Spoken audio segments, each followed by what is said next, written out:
I'm going to call the meeting to order. Will you join me in the Pledge of Allegiance?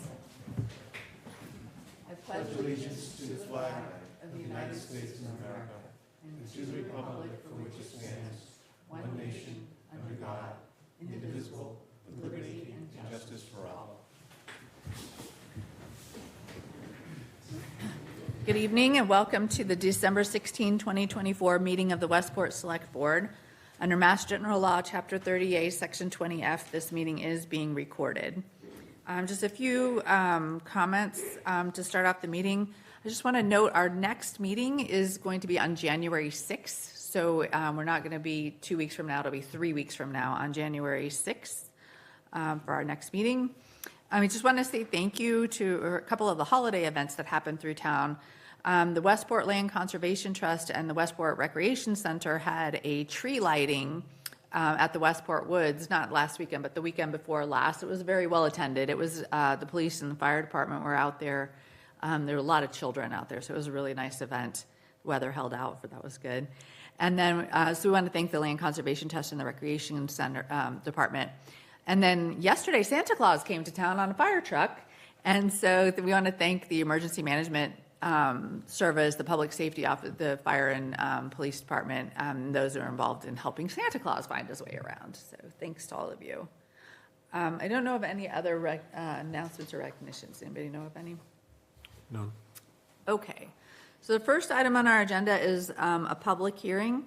We have a petition from the National Grid and Verizon New England to relocate jointly owned pole it says in front of 28 Atlantic Avenue, but we determined it's pole 28 in front of 2 Atlantic Avenue, approximately 35 feet east towards pole 27. So we have someone in to talk about that?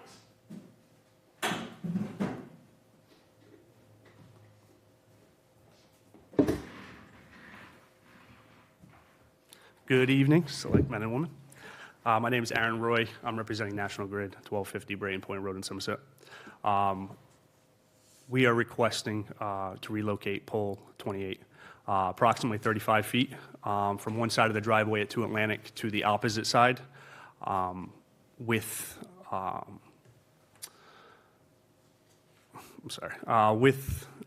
the approval of the customer at 2 Atlantic. We were looking to shift that from 35 to about 28 feet, so closer to the driveway. This has all come within the last few weeks or so. So when this first came in, it was originally 35, but we're looking to shift it more like 28 feet. But that'll be within our limits. The customer is okay with it. The neighboring customer at 8 Atlantic is okay with that as well. So All right. that's about it. All right. This is a public hearing. Is there anybody from the public want to talk to this? Okay. Does anyone from the board have any questions? Or no? Go ahead. I was wondering, Mr. Roy, what was the reason for that request? For the request, so the construction of 2 Atlantic, it's been happening over the last I'd say about a year and a half or so. The new service to Atlantic will be an underground service from the pole to the house. And with that driveway being in the way, they were requesting to relocate the pole from one side of the driveway to the other to allow for that underground service. Okay, thank you. No problem. Anything else from the board? Move approval. Second. So we have a motion and a second for approval. Is there any comments from the public? Any discussion? So, what is it being moved like 16 feet? Give or take, yeah. Just the width of the driveway. So there's a rock wall on either side of the driveway, so it's moving from the left side of the rock wall to the right side of the right rock wall. All right, all in favor? Aye. Aye. That's unanimous with 1 absence. Thank you very much. Thank you. We have no licenses today from appointments to resignations. We request from Garth Patterson, Deputy Director, Citizens for Citizens, to appoint Tom Aubin as the Westport representative on the CFC board. Anybody here to talk to that? No. What's the pleasure of the board? Madam Chair, I read the material and I would recommend approval of this request. So is that your motion? Yes. Do we have a second? I'll second it. Any discussion? All in favor? Aye. Aye, that's unanimous. We have a request to appoint the Select Board representative to the Southeastern Regional Planning and Economic Development District, SERPID Commission, through June 1, 2025. So this is a seat being vacated by Mr. Roulette. And I think we skipped over this because we thought you might be interested in it. All right, so is anybody else interested in serving in that role? No, I'm interested in the other one. Okay. So we want to move, I'll entertain a motion to appoint Manny Soares. So moved, Madam Chair. I'll second it. I just We second. lost all our momentum here with one person gone. I'm signing, you know. We're going to make it hard for Paula to take the notes. All right, all in favor? Aye. Aye, that's unanimous. Welcome aboard. Thank you for serving that role.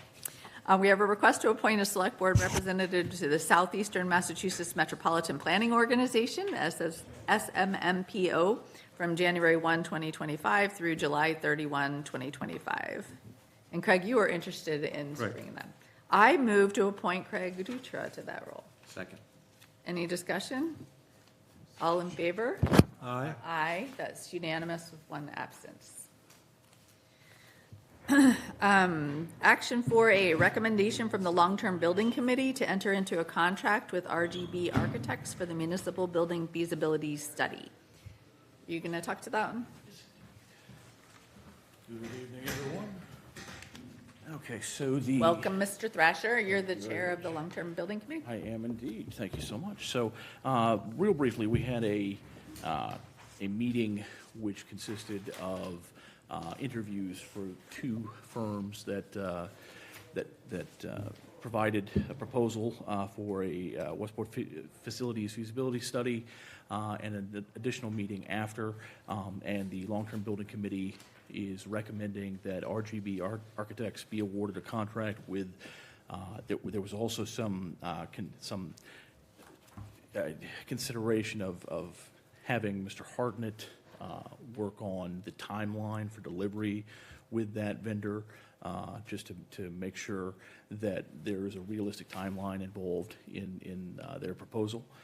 But both firms had some good points, but this particular firm, the one thing at least that stood out to me was that they have seen many of these types of municipal projects from start to finish, from feasibility study all the way through construction.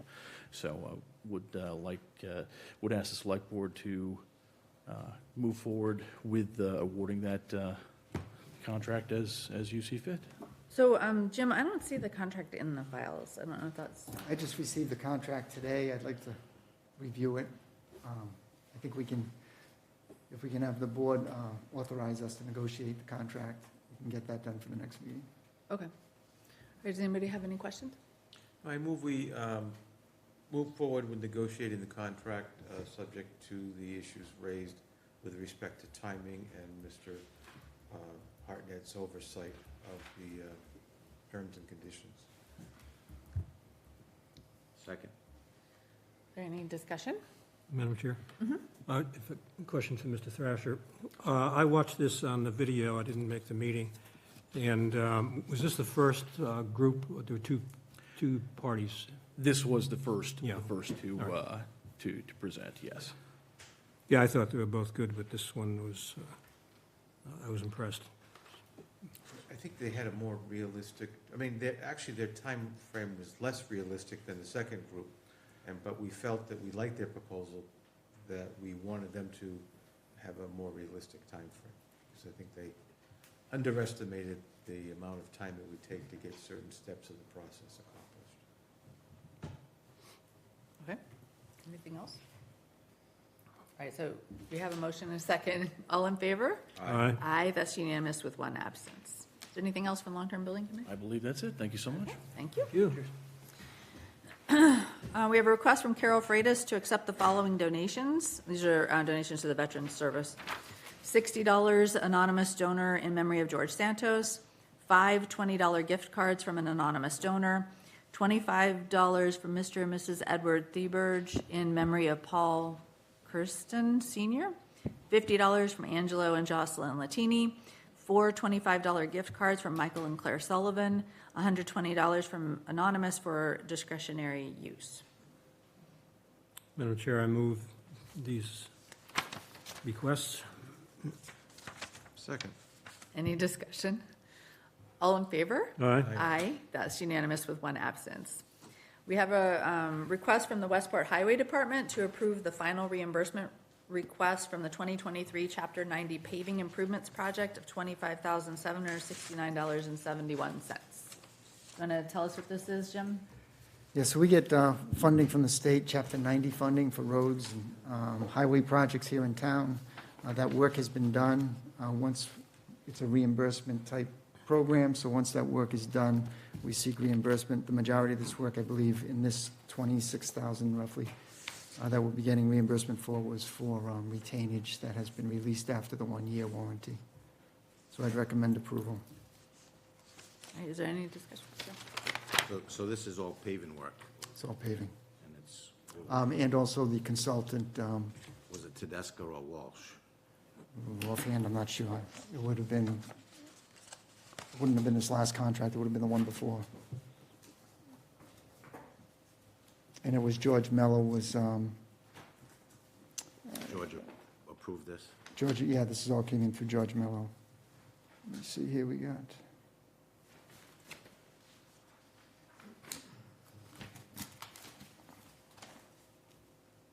This is Rochester. Any other questions? Okay, what's the pleasure of the board?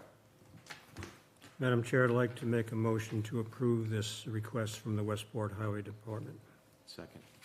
Any further discussion? All in favor? Aye. Aye, that's unanimous with one absence.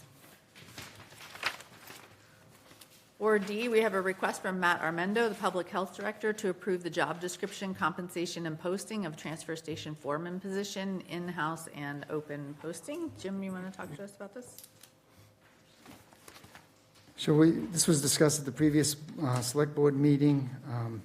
There's a retirement from one of the positions at the transfer station. He's retiring the end of December. This position requires a CDL and hoisting license. In the past, they've had a difficult time filling this position when it became vacant. They requested that we modify not only the pay, but the position itself, so there would now be a foreman at the transfer station that would be responsible for overseeing its operations during the day or during the week, and he would respond to Matt Amendo, the Director of the Board of Health. The pay rate would start off at $28 per hour. This is a Teamsters position. They are in agreement with the rates. It's also consistent with other union pays for similar work. So I would recommend approval of the job description, posting of the positions in-house and out-house, and the rate of pay. Move approval. Second. We have a motion and a second to approve as stated. Is there any discussion? All in favor? Aye. Aye, that's unanimous with one absence. We have a request to approve the lease agreement with Municipal Communications 3 LLC for the cell tower located on Drift Road abutting 88 to the east. Tell us about this one, Jim. Yeah, so this came from Keith Novo, our IT Director. This was one of the conditions of the approval of the cell tower on Drift Road down near Route 88, that we'd be allowed to put our own antennas on there for public safety radios. They've agreed to the lease agreement, Municipal Communications. Again, this will allow us to put radio equipment up on the antenna or up on the pole. That'll provide service which is needed for police and fire in that area. So I'd recommend approval. There'd be no cost to the town. This is part of the agreement. Okay. Any questions? Madam Chair, this is not directly related to the question, but I was going to ask the town administrator, is that tower fully operational now? It's an AT&T tower primarily, isn't it? I don't know if it's fully operational, but it is operational. I know my service is better down in that area, and other carriers, other people in my neighborhood that have other carriers, their service has improved as well, so Okay. I'm assuming it's up and going.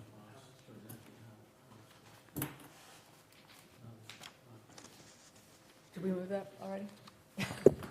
No, I don't. I'll make a motion to move Second, Madam Chair. All right, any discussion? All in favor? Aye. Aye. That's unanimous with one absence. We have a request to close the town hall and the town hall annex for an hour for the annual potluck lunch on Monday, December 23rd, 2024. Didn't say what time, though. The Christmas luncheon is, it doesn't say what time? 12 to 1 o'clock. 12 to 1, okay. That would just be Sean. Do you need us to vote on that? Yes, if you could vote on that, please. Okay, I'll entertain a motion Make it to official. allow the town hall potluck on 23rd. Second? Is there any discussion? All in favor? Aye. Aye, that's unanimous with one absence. We have a request from the planning board for select board comments on the definitive residential subdivision Francis Estates located at map 68, lot 70, Charlotte White Road. Sometimes we comment on these and sometimes we do not. Does anybody have any? I was actually just wondering about this one the other day. I drove by it, I'm like, man, that sign has been up there for a while. I wonder if it's ever gonna go. I guess it's finally gonna go.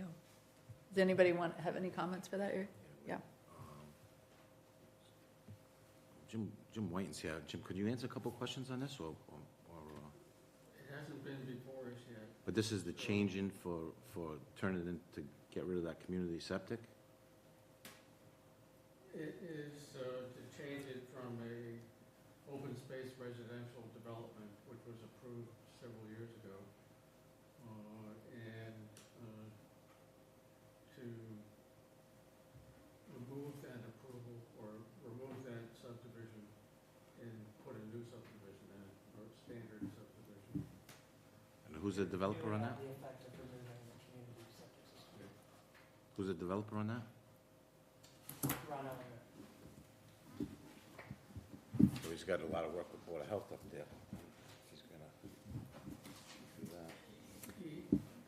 There's a lot of issues that are gonna be harder to do with a regular subdivision than the one that was already approved. But I really can't go into all of them. All right, so the planning board will discuss it in detail, right? This is just, do we have anything we wanted to send along? Anything? No? None for me. Okay. So we're going to refer that back to the planning board. We don't need to vote on that, do we? No. We have a request to post an information IT part-time position. Jim, you want to tell us about that?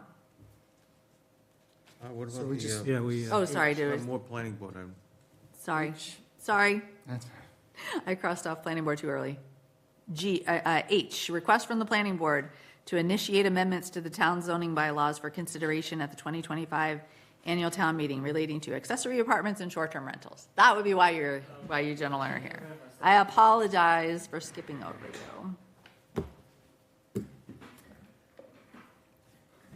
All right, so this year, Michael Veras, town planner, this year we only have two potential zoning amendments that would go to town meeting. The first one I'll go over because this is probably a little bit straightforward and it's going to have fewer comments, is the accessory dwelling unit bylaw. When the state passed the Affordable Homes Act over the summer, this introduced some necessary changes to the town zoning bylaw for accessory dwelling units. We currently call them accessory apartments. And so, summary of the types of revisions that you'll see in the bylaw is that we are, on town council's recommendation, adopting the state's definition for accessory dwelling units. We can no longer require accessory dwelling units by special permit. Previously, detached accessory dwelling units were by special permit, and so now that is a by right process. We cannot restrict the types of occupancy in a short-term rental, or excuse me, short-term rental, an accessory dwelling unit, that's next. And we're not also able to restrict who is the owner of either unit on that lot. And lastly, there were a couple of, there were some provisions for requiring particular amenities. So for example, whereas the town bylaw required particular amenities, like requiring a bedroom, if you wanted a studio unit, that would be something that would be an option that's now provided for in here. And we had to update just some general tinkering with the language of the bylaw based on council's recommendations. So any comments on the accessory dwelling unit? What about the size? Did that change? The size, it did not change except that the new requirement is that an accessory dwelling unit cannot exceed 900 square feet, which is consistent. But then there's the caveat that it also must not be larger than 1/2 the gross floor area of the principal dwelling, whichever is smaller. But still maxes out at 900. It maxes out at 900. So we previously didn't have that other provision. So for instance, a 1,200 square foot house could only have a 600 foot. Right. Anything else on the accessory apartment? Madam Chair. Yep. From the letter of explanation here, Michael, thank you for that. This is something we don't have a lot of authority on. This is pretty much mandated by the acts in August 2024, the Affordable Homes Act. That's correct. And so the proposals that are in here, the stipulations rather, do they comport to that Affordable Homes Act? They do. I've run it by town council, and town council is so you have two copies in here. You have one that's the markup, and the one that's not marked up, that's the version that council has reviewed against the Affordable Homes Act. Okay. All right, so the appropriate action here is for us to refer back to the planning, refer the accessory apartment bylaw to the planning board. Move we refer without comment, the accessory apartments bylaw amendment. Second. Any discussion? All in favor? Aye. Aye, so we'll refer that back. And that hearing, just for the record, will be on January 14th at 6:30. Jan 14 at 6:30. Okay. And short-term rental. Can you just take over for a second? Yeah, I can start out. The short-term rental bylaw failed at last year's town meeting. I'm sure you're all aware of that. So a committee was formed to try to figure out what to do and to come back with a recommendation. 5 members on the committee, and we've met 5 times. I was the chair of this committee. I think Roger Menard was vice chair, I think. And we had a lot of discussion back and forth. We took away from town meeting last year that, number one, a restriction on the number of days would be a no-go. And so this time, we've made it as seamless and easy as we possibly can. The issue here is that short-term rentals have been defined by the state as a business. So we have to change our table of use to allow this type of business in all areas of town, because that's where it's happening. So we thought it would be best to have a very short zoning bylaw that would change the table of use to allow it in the business zone and in the residential agricultural zone, with the stipulation that it is a business and the business can be regulated by the select board, like other businesses are, like auto repair shops, like liquor licenses, those kinds of things. Question, if it's a business, would we be able to collect a room tax on the units rented under this short-term rental? With the ones that are registered with the state, we do. Okay. And I think I don't know if Jim has an idea how much dollars we get from it, but it's not insubstantial. So, 50 to 100,000. yeah, It's popped up the last year or so, so yeah, it should be closer to 100 if the trend continues. which is better than a sharp stick in the eye, I think. So, so in the effort to make it easy to administer, and that's the big problem of who's going to administer it, does it need administration? The committee decided that it would be a permit application that would be submitted to the select board, like trailer permits and liquor permits and other kinds of permits that could be approved en masse, as opposed to having a special permit. So it's not a special permit, which requires a public hearing for each location. This is just a permit. And I think Roger has spoken with Jeff Blake of our town council many times about how this all would work. And I believe that they have told Roger that this works. I think he's seen our zoning article and our draft for your article for town meeting, which would be a general article, a town article, not a zoning article.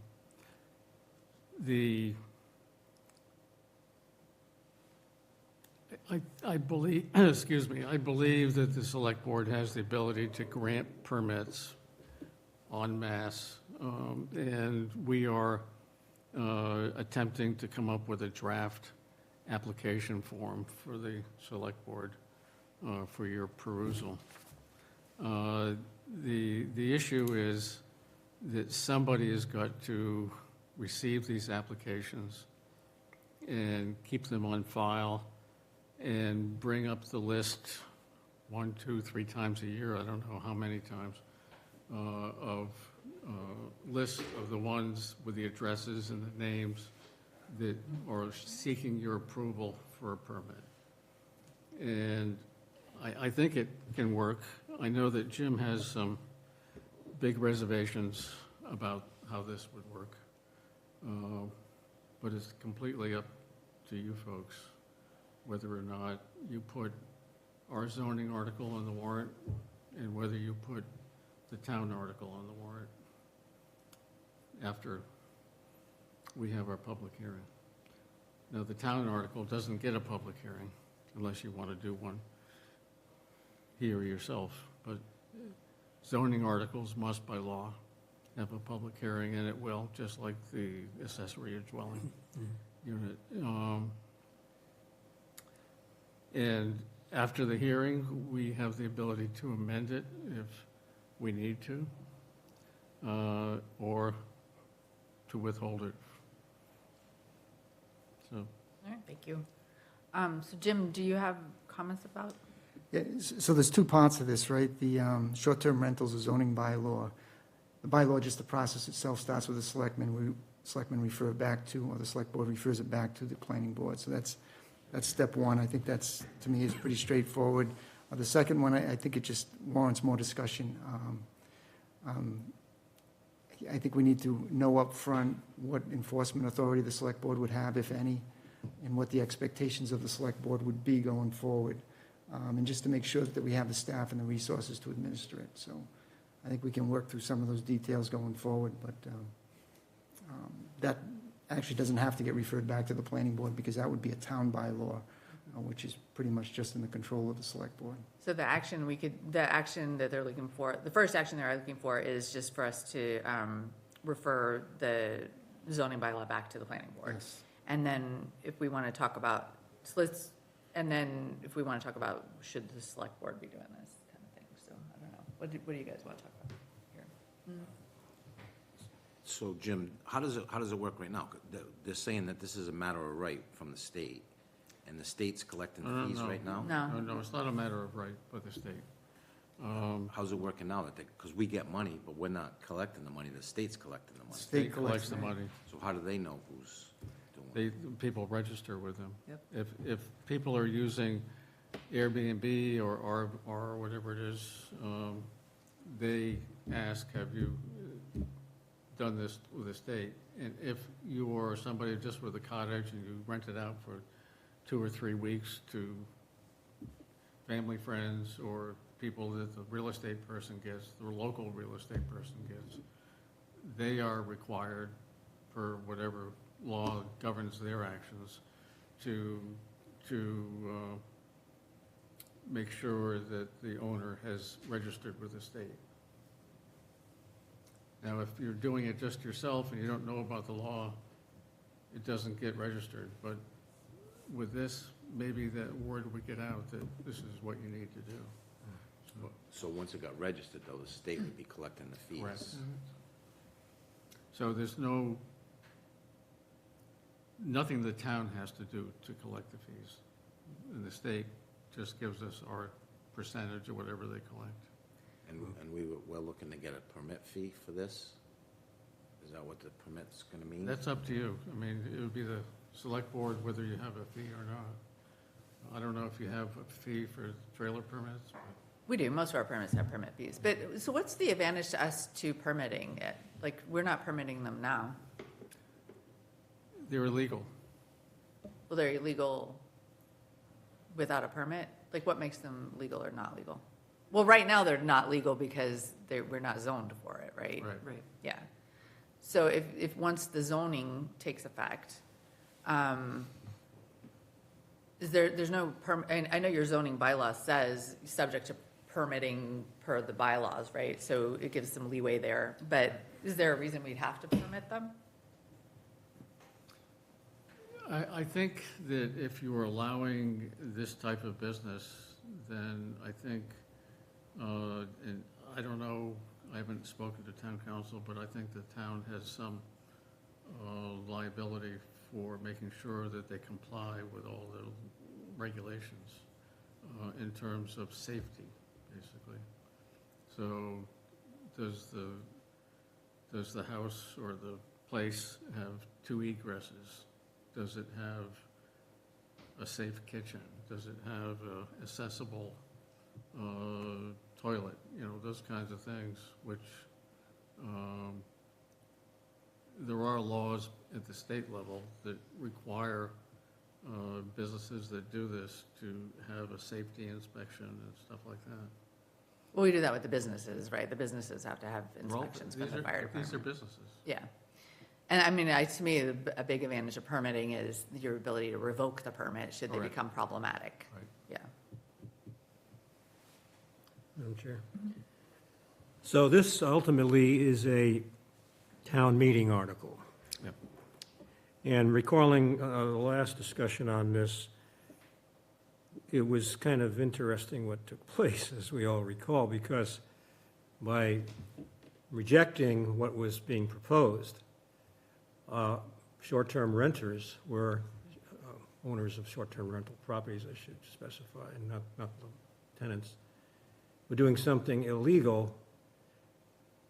So I was wondering after that, why would somebody vote for that knowing that they're doing something illegal and could be enforced? Mhm.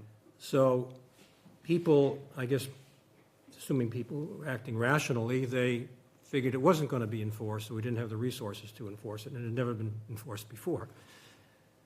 So it seems to me the enforcement here is important. Otherwise, it's meaningless. So what would be the enforcement that would take place on the part of the select board to somebody who's non-compliant or whatever, or fails to meet standards required in the permit? Because if we don't have that knowledge out there, people will they may turn this thing down again, and then we're back where we started from. So we want it to pass, and it, once understood, I think it can pass, but it Yeah, seems I to think go. this is an much easier bylaw to pass. It's very simple. It doesn't have, it's not onerous. It doesn't talk about you can only rent for 7 days or 2 days. If you remember at town meeting, it was 7 days. Yes. Somebody proposed 2 days, that failed, and then the whole thing failed. So I think a lot of it was misunderstanding of what was going on, because after that, it's still illegal. And I don't know what would happen if you had renters from an Airbnb or something like that, and your house burns down. If the insurance company says, well, this is patently illegal, you're doing something illegal with this building, why should we pay? I mean, That could be a problem. that could be a problem. Well, remember when, after town meeting last year, we kind of talked about enforcing, because now we have all 150 of them are now illegal, right? So how do we enforce? And we chose not to do anything, but was the enforcement option at the time, I think, was the zoning enforcement officer issuing citations or something, right? Or, we didn't do it, but, I don't think we did it, but what was the mechanism of enforcement, like today, right now? So it's a zoning issue, so the building inspector is a zoning enforcement officer, so he would have to issue a cease and desist on the building. So right now, so if the zoning article didn't pass, that would still be the case. That would be the zoning enforcement officer would be. Now, if the zoning article passed, though, this one you're proposing passed, then it wouldn't be zoning enforcement anymore. That would be, Right. It'd be permitted anywhere in town. it could be, right, it's permitted anywhere. So then, who enforces our business, like if, like our automobiles? Is that the zoning enforcement officer? Who does that? So he enforces the zoning if it's permitted in that district. If it's permitted in that district, the select board issues a auto repair license or a used car license. But the enforcement is limited, right? The select board's enforcement authority is based on Mass General laws, and as liquor licenses, those are all regulated, and that authority is given to the board. This is a little different because we're creating a bylaw. It would be like East Beach, where we issue permits based on a town bylaw.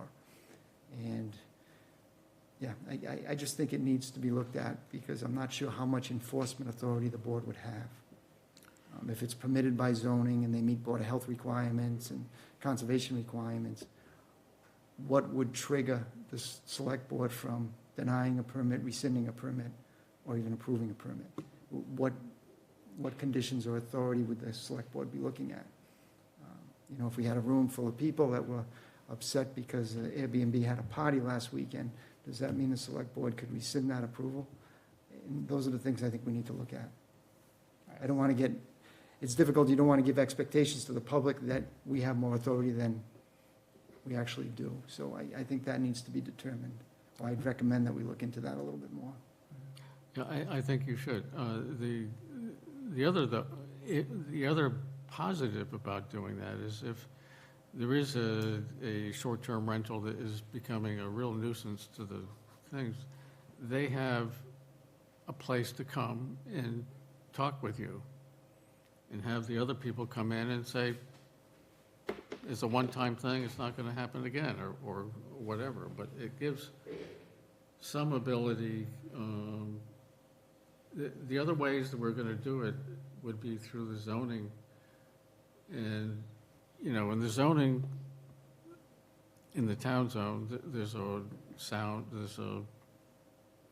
bylaw of 85 decibels, but that was instituted to deal with an airboat that was in the river. And a party is probably not going to make 85 decibels on a neighboring property. It's just going to be really a nuisance. So that's not going to help. So being able to come to you, who are the elected officials of the town, and say, this one is, they've had on this date, and this date, they've had these big parties and trash and noise and whatever. And you can take it under advisement. You can admonish the people, or you can revoke their permit. It's a really challenging use to regulate because it is more temporary in nature. So if you have a problematic short-term rental tenant and they're just there for the weekend, it'll tend to naturally resolve itself with that particular violation anyway. But Jim, to your point, we will be meeting in January with the short-term rental committee, and I think Jim raises some valid points that the committee ought to look into further. Yeah, I agree. So what I'm getting at, though, it's rather important that we get something to pass, because now they're illegal. They're out there, the state's collecting money, and we're taking the money. Right, that's a problem. So what this entails, hopefully, is a self-certification process. So they get an application from town hall, and they fill it out. It's, I don't know how many pages the application will be, but the bylaw is very short. And, you know, the Board of Health wants this, and this. The fire department wants some kind of initial inspection. And the zoning wants code enforcement so that they're able to run this business in this location so that they comply with the state thing. And the self-certification says that I comply with this, and this. It has a signature at the end. And so we're not involved with making sure that they do all these things, but under penalty of law, they're signing their name that they have done this and they comply. And to me, that's the simplest way to do it, because we don't have the manpower to go out and inspect all these places. Is that similar to the way that the state's doing it now? State's not doing it. They're saying, yeah, but they're registered. Oh, they're registered. They could care less about all this other stuff. Yeah. They just want the money, so. All right, so I think there's two components here. So the first component is to refer the short-term rental zoning bylaw back to the planning board. Is there any questions on referring that back to them? No. All right, do we have a motion? So moved. Second. Any discussion? All in favor? Aye. Aye, so that's unanimous with one absence. And then the proposed permit portion of the bylaw, it sounds like we've got some information to go back to the short-term rental committee to kind of ponder. Is there anything else we want to add to what was already been discussed for them to, as they're thinking about this other amendment? Okay, so you guys are going to keep talking about that, and you don't need any motion for that one. Right. Okay, all right, anything else? Thank you. Do you have a date for this thing? Oh, the short-term rental hearing, do you know when that is? Oh, it'll be the same date as the accessory dwelling unit. January hearing, so 14th? January 14th. It's At- at, who knows what I time. mean, it's gonna be one batch, but I doubt the first hearing will be at Very, 6:32. yeah. It'll probably run over. Okay, so, thank you. Thanks. January 14 for people interested. Yep. Check Thank the you. town Thank website. you. Okay, now the information technology part-time position.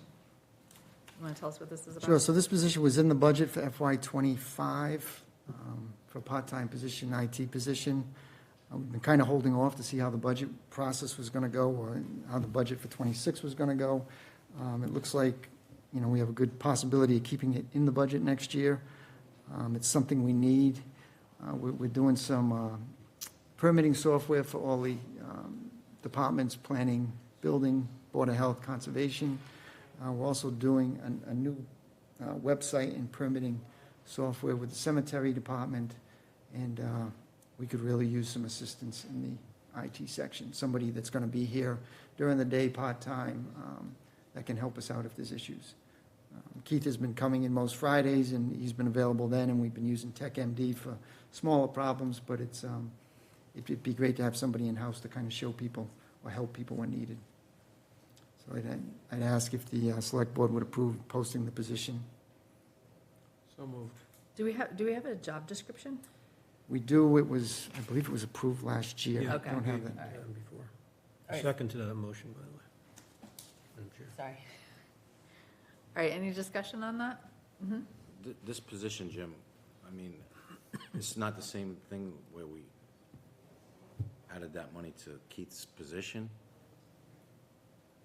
Yeah, well, Keith is still doing that. Would be great to have somebody in-house.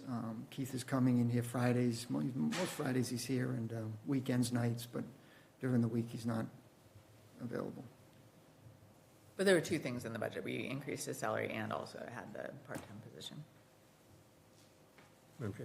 And we had the person in this position before, I understand. We did. Yeah. We had, part-time, 20 hours Yeah. a week for a few years.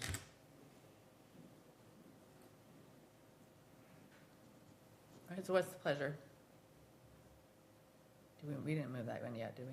Yeah, you did. We did? We did, yes. We did. All right, all in favor? All right. Aye. Any opposed? Were you nay? Oppose. So that's 3 in favor, 1 opposed, and 1 absence. Request to increase the recreation director's hours to assist with beach management. Jim? And so we met with the chair of the Recreation Commission, chair of the Beach Committee, and Dana Stewart, the Recreation Director, last week. We've been talking about this for probably 6 or 8 months now, just making sure everybody was on board, at least the departments involved with this process.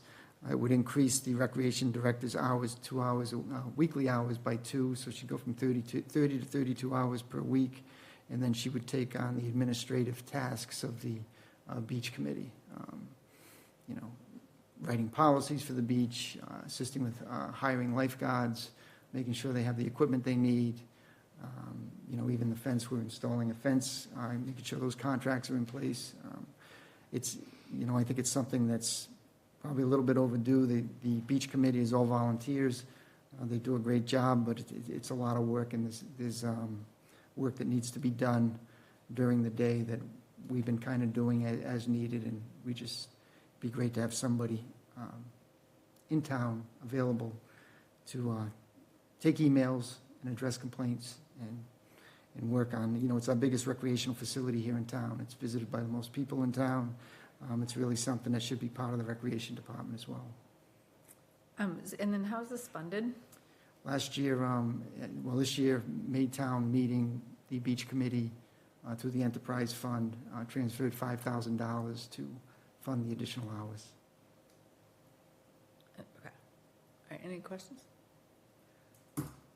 Madam Chair, just comments. This is something that I had the opportunity to discuss with the prior town administrator, and we thought that this made sense, and for a lot of reasons it didn't happen. I mean, this is really like a business, and the Beach Committee is doing a lot of good work here, but this is something that needs a manager, and that's what we have here.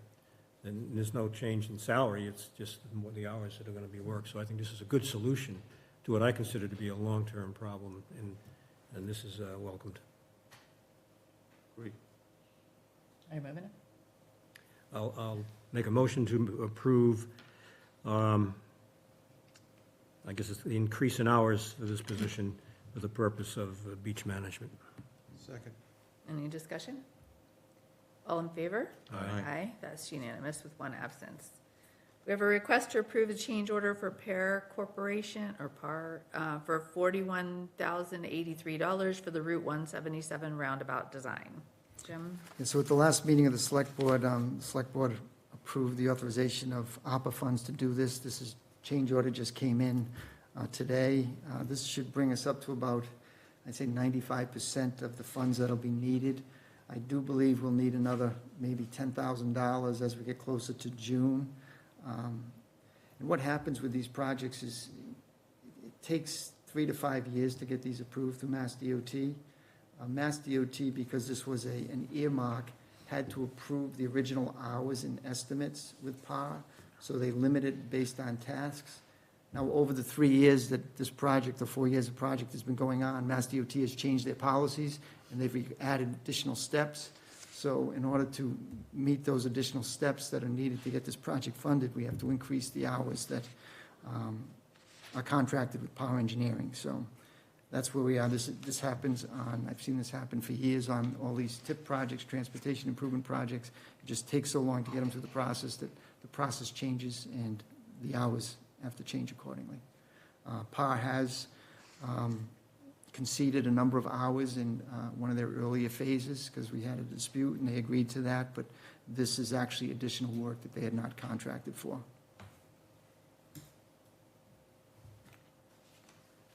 Okay, so what's the pleasure? Madam Chair, I'm prepared to make a motion, but I want to be clear on what the motion is here. So are we just approving the change order, or are we approving more funds? The funds have been approved or allocated through ARPA. Now we're just approving the change order for the contract. Then, Madam Chair, I would recommend approval of the change order. Second. Any discussion? All in favor?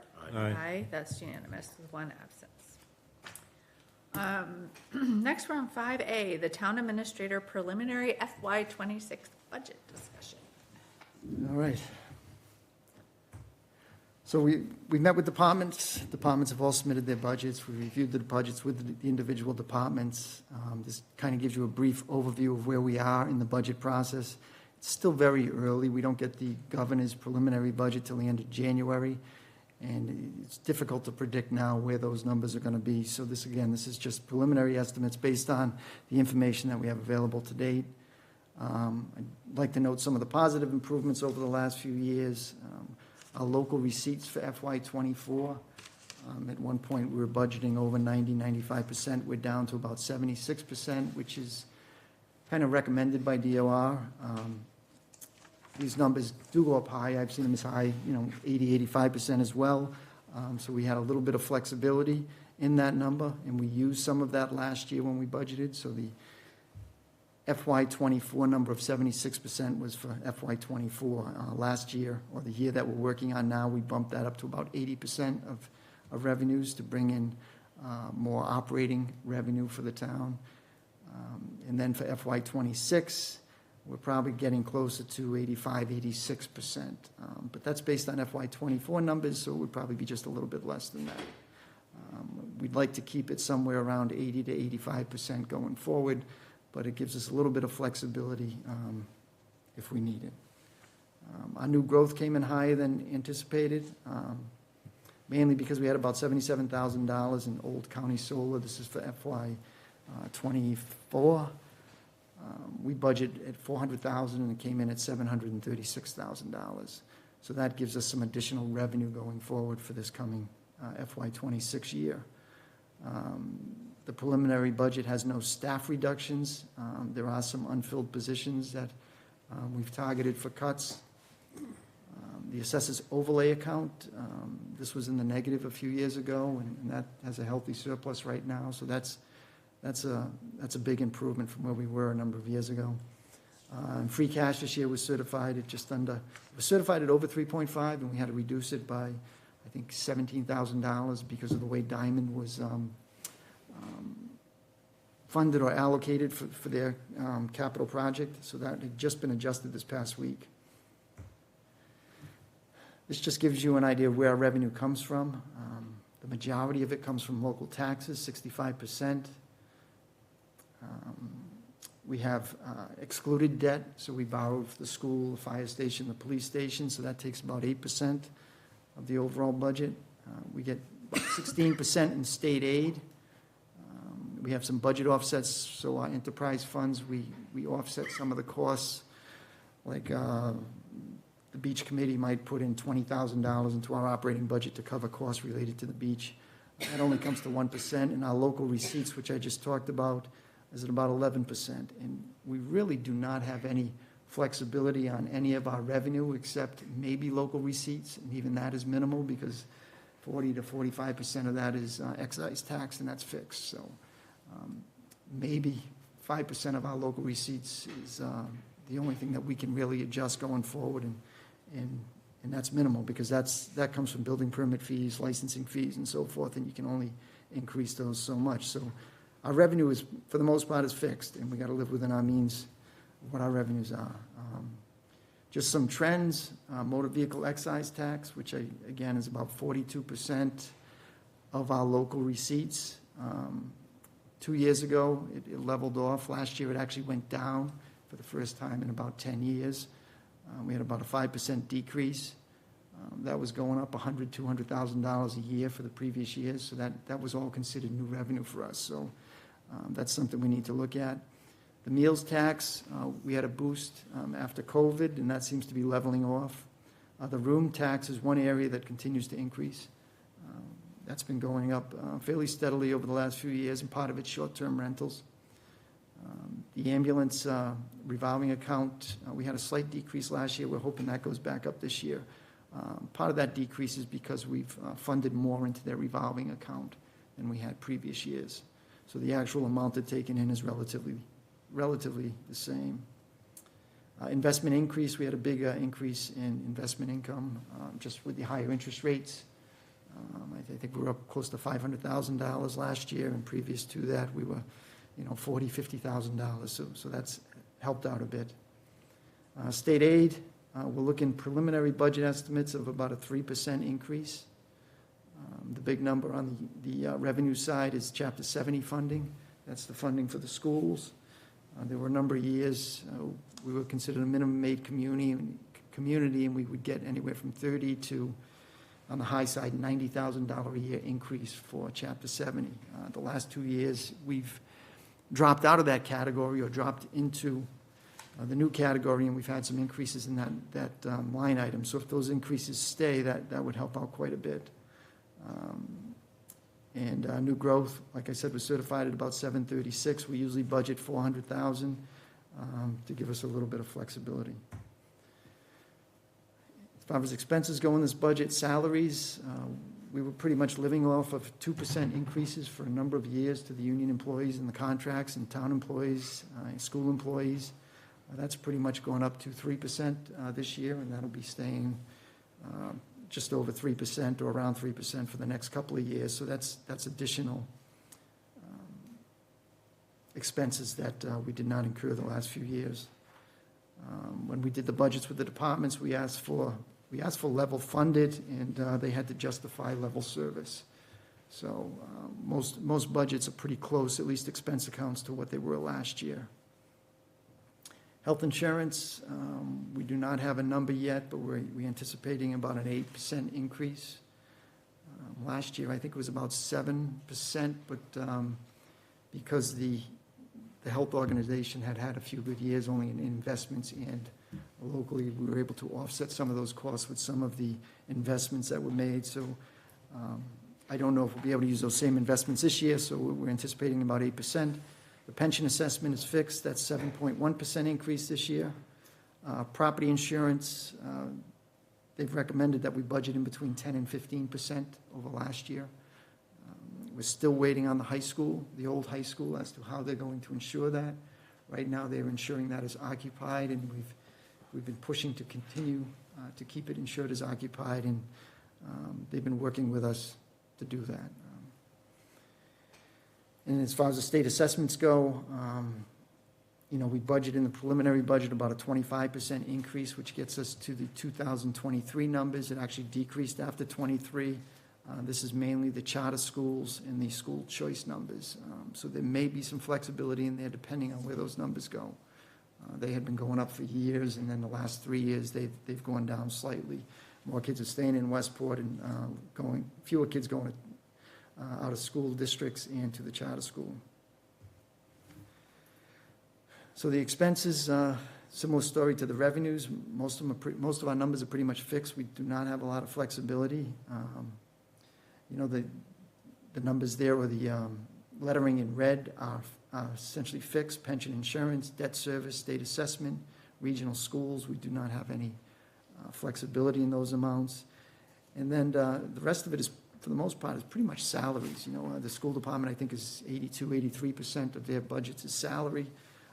And the town side is majority salary too. So there's not a lot of flexibility. There's not a lot of room to make cuts unless you're going to cut bodies. Big unknowns going forward, and we should get our first assessment of where these numbers will be Chapter 70 funding, the charter school assessment and the school choice assessment, health insurance, and diamond assessment. Those we hope to have a good idea where those numbers will be by the end of January. Madam Chair. If I could ask the town administrator, do you have any feel for the charter school and school choice assessments, and any read on that? I don't. I hope, I believe I budgeted fairly conservatively in the preliminary budget, so I'm hoping we get a little bit of flexibility there. They've gone up for years. In the last couple of years, they've gone down, those numbers. If we stay at the last year's numbers, then we'll be in decent shape. Thank you. There were years where it went up $100,000, $200,000, so it's tough to tell. In order to come close to the balanced budget, or to balance the budget, at least preliminarily, and I'm hoping to get some of these things back in the budget as we move forward and get our final numbers. The OPED reducing from $175,000 to $150,000. The animal control part-time ACO officer, looking to cut that position, at least at this point. That'd be a $28,000 savings. There's 2 vacant positions in the highway department. We're looking to cut one of those. That'd be $58,000. The highway expense request, they had their expense budget actually increased quite a bit this year. So we're looking to reduce that by about $43,000. Increase the legal cost from $135 to $145, which is a little bit more realistic with what we've been spending. The police department request, this is their requested budget, but recommending we reduce that by about $58,000 at this point. Again, I'm hoping we can get some of this back in as we move forward. The fire department includes 1 additional position. Their expense account was level funded. They did not have any increases in their expense account. He's looking at a new audit process that some of the other communities are using, and Governor Healy is touting as a potential revenue source for communities where I still don't understand it completely. The fire chief is just getting into this process, and I'm hoping he can come before the board and make a presentation as we move forward. But I think that the basis of it is that they look at our expenses based on Medicare, Medicaid, and they allow communities to tie in things such as fuel, pension assessments, any other costs associated with employees or associated with those services, and then we get reimbursed a percentage of that. Chief had mentioned like Freetown and Lakeville were, $75,000 they were getting reimbursed for some of their expenses. Some of the other communities like Attleboro, which has, more runs, I think, than Westport, I think they were up $400,000. So there is some revenue to be gained. It's a lot of work. It's additional work for the department, but it would allow them to. This goes back to a plan the fire department had a number of years ago that was recommended, I think, that they were going to add 1 position going forward for a number of years, and this would allow them to fully staff the second station. In the building department, the part-time clerk, we increased the hours. This year, they're being paid out of the revolving account, but we need to start putting that back into the budget. So if we could pay for about 50% of that position in the budget, that would help out that department quite a bit. So as we go through the process of the budget, our new revenue, we're at about $2.2 million over last year's revenue. We take out some of the fixed costs, which deducts that amount by $716,000. So the net new revenue that we would split between the town and the school at this point is $1.5 million, which would allocate about just over $800,000 to the school and just over $700,000 to the town. With that $700,000 and the cuts that I mentioned, the town side is balanced within a couple of $1,000s, I think within $5,000, so we could make that adjustment. The school side is going to be more of a challenge. They had received $652,000 in free cash last year to balance their budget. So making up that $652,000, they would see a net increase of about $166,000.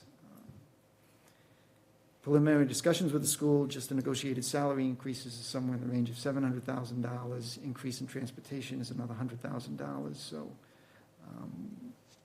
we're going to have to get creative to see how we can work that into the budget. They're still working through their budget process, so we do not know what their final numbers are. Madam Chair. On that point, on page 17 of what you handed out to us, that number for the schools is not significant, not the right number, in other words. You have for 20, the department request 22.7 million, but that's not really the school request, is it? 20, I'm not sure Yeah, what it shows here is, You're looking at the budget, not the presentation. right, I'm looking at the budget. the budget. I'm looking for some good news here, but I don't think I'm going to find it. I think it's. So the budget, I think, it had my notes off to the side. No, I don't see any notes here. So Maybe I don't have a big enough screen, but I don't see any notes. Well, it would just be a number there, a goal. Yeah, well, more importantly, the number in here is not what the school has presented yet, obviously. They have not presented. Yeah, okay. There is a number here, it is higher than last year.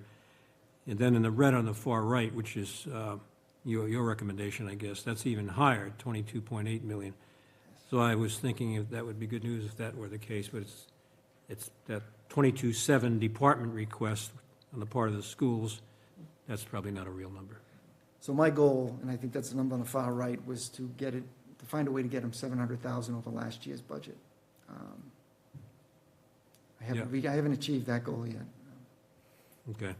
I'm hoping as we get some additional numbers in January, we can get closer to that, but without some type of, I don't see how we make that number without free cash. Yeah, okay.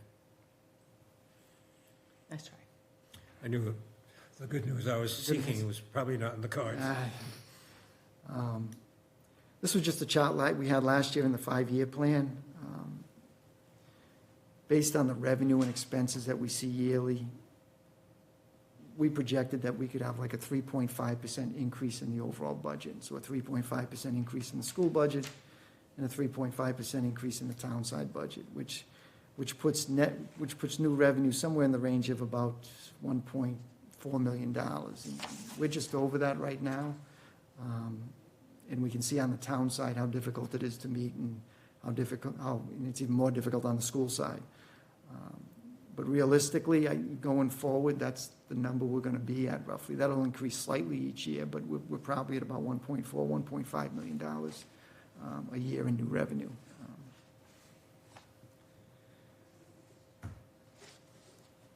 So we've looked at, over the years, we've looked at a number of options, overrides, different options to bring in new revenue. There is a new provision. We could increase our local room tax option from 4% to 6%. Right now, we bring in about $400,000 in our room tax at 4%, so if we bumped it up to 6%, that would bring in an additional $200,000 a year.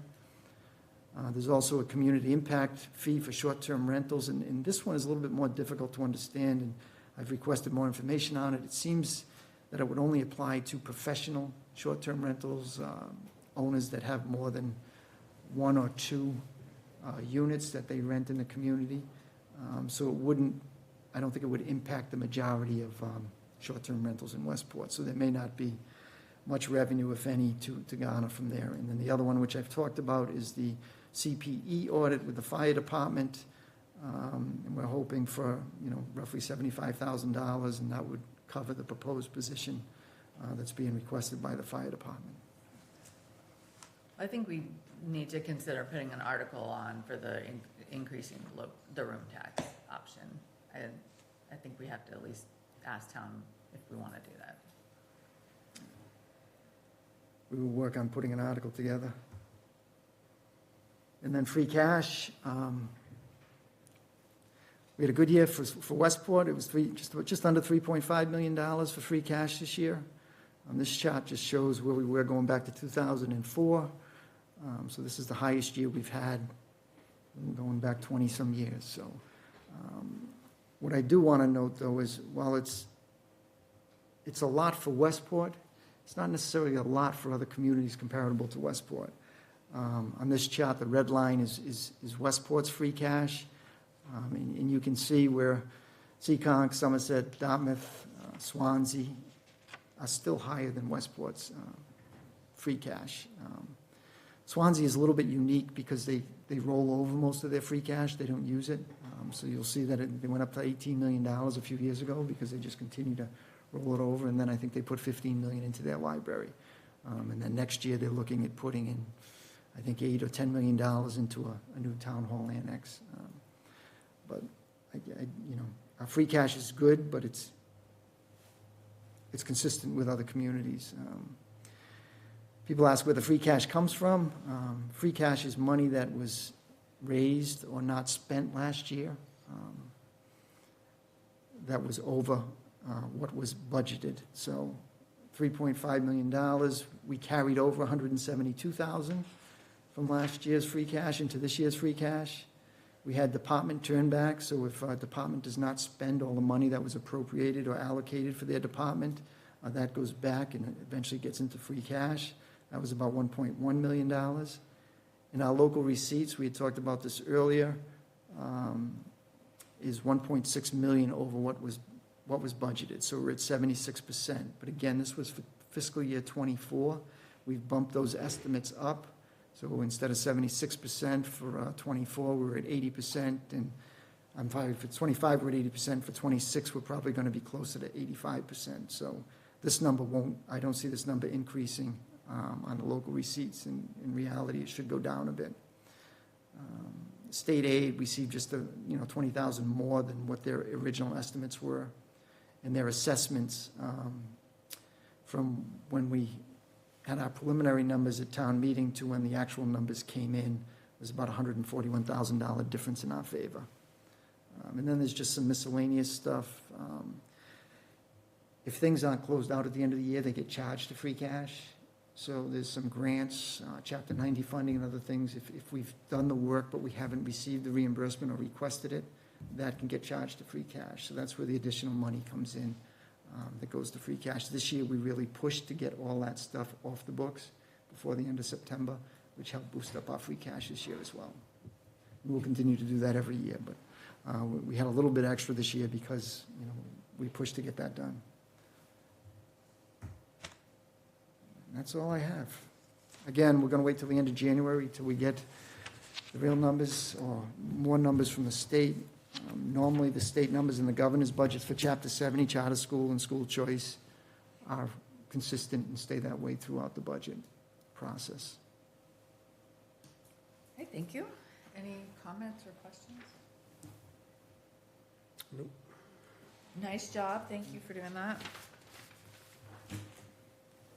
Town administrator reports. Going to be tired of me tonight. The Macumber Loop, the water line, the construction has started. They started the first week of December. They started work on Greenwood Street and Osborne Street.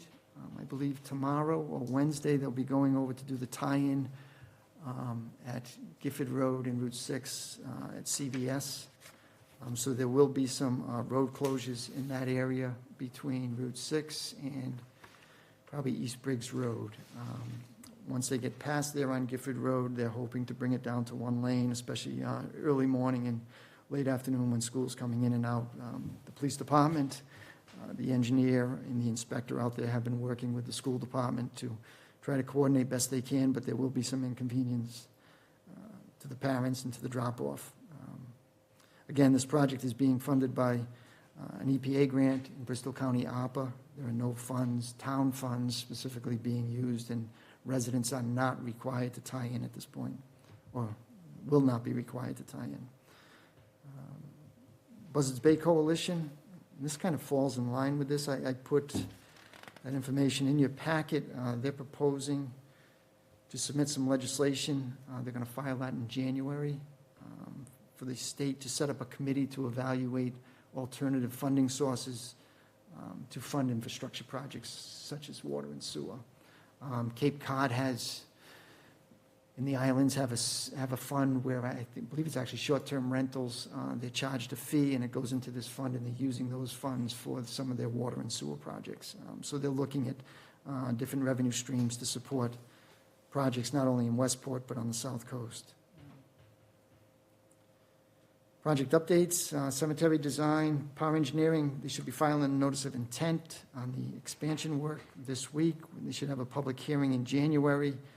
I've asked them for estimates. I don't have those yet. I hope to get those soon. We'd like to at least talk about those for the budget or the capital improvements coming up for this spring. Cemetery software, we've been using volunteers actually done quite a bit of work on website years ago, and the town has done quite a bit of work with volunteers to get a lot of the cemetery information available on the website, but that software has kind of outlived its useful life, so we've hired SimSites. We're going to be using their software, not only for the website, but also for the staff at the cemetery department, for work orders, for permitting. They'll be able to look at things on their iPad or their iPhone if they need to when they're out on the site, so. But there is quite a bit of work to get that migrated over to the new system. We've just started that process. Town hall entrances, the 4 entrances here at Town Hall have all been cleaned and painted. Work also included repairs to the decorative molding, and they replaced the railing that was kind of swinging on the north side of the building for a few years. The town website, and I got to give Carol Freitas a lot of credit for this. She's been putting a tremendous amount of work and time into getting our new website up and running. She's been working with the website company. They've just started, or they're going to be starting in the near future, to migrate the data from the old website to the new website. So that is working and in progress. And Diamond is working on the select board's tables. I got a couple of pictures in here. They finished the base units. They're looking to have delivery soon, hopefully in February. So that'll replace fine furniture in here, and I like it. very excited for that, and it's great working with Diamond. They've done a number of projects for us, and after this, they're going to be working on some display cases at the school. I believe that is all I have. Okay, thank you. We have minutes of December 2nd. Fine with me? Are you going to move them? Yes. Second? So we have a motion and a second to approve the minutes of December 2nd. All in favor? Aye. Aye. And one, so 3 in favor, 1 abstention, and 1 absent. The report on the bill warrant? The bill warrant, I believe you have a copy in the file. It was $2 million last week. And nothing really unusual. In fact, the number of 2 million, you've heard that a number of times, right?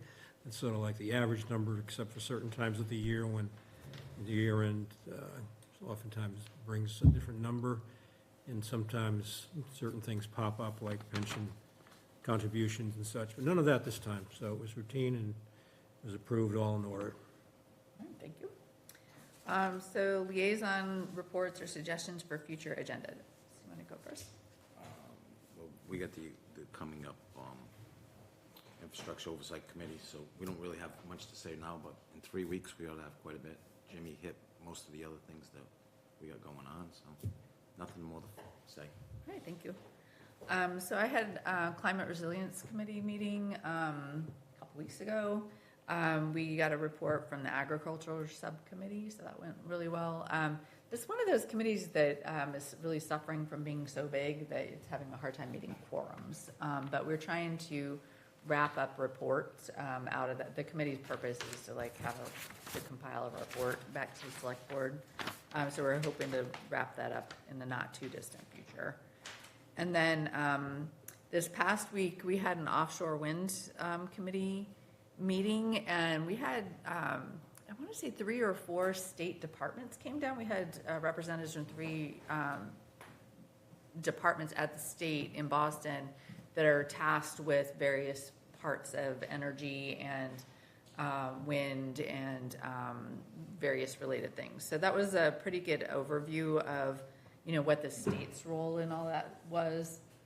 We're looking to have Vineyard Wind, whatever the current name is of the company running Vineyard Wind, down in January, but we haven't got that confirmed yet. So, that was an interesting meeting just to talk about the different ways that the state is managing the offshore wind. And that's all I had. Dick? Madam Chair, a few things here to mention. CIPC is meeting on a regular basis, and we'll meet again after the first of the year. And all is pretty much in order there and moving at the usual pace. I did attend a meeting as a liaison to the Council on Aging, and they've completed their strategic plan. They would like to come in early 2025 and to bring us all up to date, which I encourage them to do. The two other committees that I don't mention very much is the CERTA, the bus service, and they have a meeting almost every month except for this time of the year when they skip a couple of months. But there's a lot going on there, and you've probably been reading in the papers that bus service is free in CERTA, and that came from a grant, and they've also added a direct bus service from Fall River to New Bedford and back. Now, there's already an existing line that does that, but it makes stops along the way. So this is an express service, and that's going to be interesting to watch. Now, I think that may have been funded by the millionaire's tax. I don't recall. But anyway, so there's stuff going on there, and I attend the meetings, and everything's pretty much in order. But it is very important, of course. The other one, which you don't talk about very much, but has importance, is the Bristol County Advisory Committee, Bristol County Commissioners Advisory Committee. Everything's fine there. We've passed the budget and so on and so forth. We meet from time to time. We did meet in the summer. We met recently to approve a small item on the budget. So I just wanted the committee to know we've got all those bases covered. Last one I serve on as sort of the liaison again is Landing Commission. And Mr. Bull was in here a short time ago talking about the one near the Hicksbridge Landing, to try to do something with that. There's a lot of parts to that that have to be, a lot of questions that have to be answered, but we're working on that. So those are some of the things that we've been going on, I've been involved in. I do have an item for future agenda discussion, and that is just something that occurred to me. Now, we get the KP Law bills from Denise, I guess, every month. And I read them, and, you know, I don't know what half the stuff is, because it'll say, like, such and such versus the police, or such and such versus the Zoning Board of Appeals. But I have no idea what that's about. I don't know if we really have to know about that. Others take care of that. But I wondered, and I'm sort of just wondering aloud now, if that's something we ought to talk about a little bit. Maybe it's just really a question of Jim alerting us to something on the bill that's noteworthy. I mean, a lot of it, I guess, is routine. But there's no explanation to this. It's just the bills. And I look at them and I say, but I don't know what to compare it with. I don't know from looking at those monthly bills if we're on schedule to meet our annual allotment for legal expenses. But it seems to me every so often we ought to maybe talk about this or get some more information. I'm not trying to create additional work, but maybe a brief narrative to explain some of this would be important. But I mean, these are just numbers that mean nothing. So we get them and. Do you want like an overview of the cases Yeah, that we're yeah. working on? Well, or- well, and more, yes, and more importantly, which ones should we be paying attention to for whatever reason? Yeah, in the past, that has been an occasional, we would sort of do a briefing with the time was David Jenkins, who's still there, but, He's coming tonight. so, to give us, you know, an overview of some of the strategic things, the point you point out, that we should be paying attention to. Yeah, so let's put that on a future topic. And I don't see a lot of urgency here, it's just something that, after looking at these month after month, I'm saying, what do I really need to do with these, and what's important and what's not? Good idea. That's it. We do a tabulation here, and I can send that out to the committee, to the board, on a yearly basis. And we tabulate every month, so we know what each case is costing, or what it's cost this fiscal year. So I can send that out to the board as a start. Okay, that'll be helpful, too. Thank you. All right, thank you. Craig? A couple of things. The opioid settlement committee had its organizational meeting last week, and it was primarily to get, we looked at the mission and the focus of the committee. There were some changes to that we adapted. We elected officers, and Donna Emerald from the Board of Health is the chair for now. And we'll be reporting as time goes on. The first major challenge is to develop criteria for soliciting and reviewing proposals for funding from the funding that we're going to be overseeing the distribution of. So the committee would be overseeing it, but the select board actually makes the decisions. Affordable Housing Trust, we're meeting this week. We will be getting RFPs being returned, particularly for the land that we will advertising for potential sellers, realtors, developers who, property owners that may want to be in a position to offer land available for us to purchase. Because right now, the biggest challenge for affordable housing development is for us to have the money to acquire land, because land is the most expensive item and the item that we can leverage to increase the affordability of a property. So that's it. Nothing else. All right, thank you.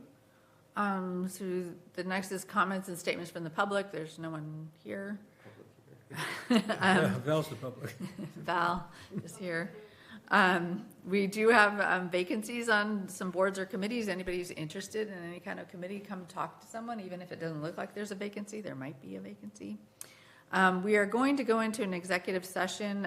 We're only going to come out of the executive session to adjourn. We will not conduct business after we go into executive session. Just a reminder that our next meeting is 3 weeks from today on January 6th. So I will entertain a motion pursuant to the provisions of Mass General Law, Chapter 30A, Section 21A. The chair declares an open meeting will have a detrimental effect to A, review the following executive session minutes to determine if the minutes can be released: January 23rd, 23, February 21, 23, April 3, 23, April 18, 23, May 30, 23, June 12, 2023, June 26, 2023, August 21, 23, September 11, 23, October 23rd, 2023, December 4, 2023. B, to discuss the reputation, character, physical condition, or mental health rather than professional competence of an individual, or to discuss the discipline or dismissal of, or complaints or charges brought against a public officer, employee, staff member, or individual. And C, the meeting minutes of December 2nd, 2024. I, Craig Nugent, go into the executive session for the purposes so stated. Richard Brewer makes second to that for those same reasons. All right, all in favor? Andy So's aye? Aye, Shawna Tees. Richard Brewer, aye. I, Craig Nugent. We are in executive session.